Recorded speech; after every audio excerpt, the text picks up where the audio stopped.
5 অঙ্কের সবচেয়ে বড় সংখ্যা নির্ণয় করুন যা 468 দ্বারা বিভাজ্য।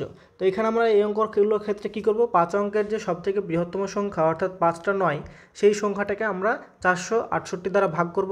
যেটা আমাদের অবশিষ্ট থাকবে সেই অবশিষ্ট সংখ্যাটাকে আমরা এই যে 99,999 আছে সেইটা থেকে মাইনাস করে দিলে আমাদের যে সংখ্যাটা চেয়েছে সেই সংখ্যাটা আমরা পেয়ে যাব, যেটা হচ্ছে 468 দ্বারা ডিভিজিবল হবে। তাহলে এইটাকে আমরা যদি ভাগ করি 4, 6, 8 দিয়ে, প্রথমে 3টে সংখ্যা নেব। 3টে সংখ্যা দিয়ে যদি আমরা 3বার দিই তাহলে 3 4 12, 1200 হয়ে যাবে। একবার দিলে খুবই কম। তারপরে আমরা দুবার যদি ভাগ দিই তাহলে 4 8 2 হচ্ছে 16, 6 হাত থেকে 1, 6 2 12, হাত থেকে 3 13, 3 হাত থেকে 1, 4 2 8 আর হাত থেকে হচ্ছে 9 অর্থাৎ 936।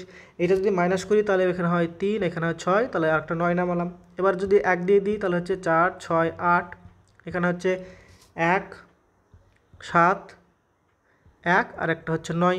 এবার দেখো 4 4 16, 16 4 দিয়ে দিলে বেশি হয়ে যাবে। 3 দিয়ে যদি দিই তাহলে 3 8 24 4, হাতে থেকে 2, 3 6 18 আর 2 হচ্ছে কত 20, 0 হাতে থেকে 2, 3 4 12 আর 2 হচ্ছে 14, 1404। তাহলে এখানে যদি আমরা মাইনাস করি তাহলে 5 1 3, অর্থাৎ 315 যে এক্সট্রা নাম্বারটা এলো সেই নাম্বারটা যদি আমরা 99,999 থেকে মাইনাস করি তাহলে এমন একটা সংখ্যা পাবো যেটাকে আমাদের 468 দিয়ে সম্পূর্ণভাবে ভাগ চলে যাবে।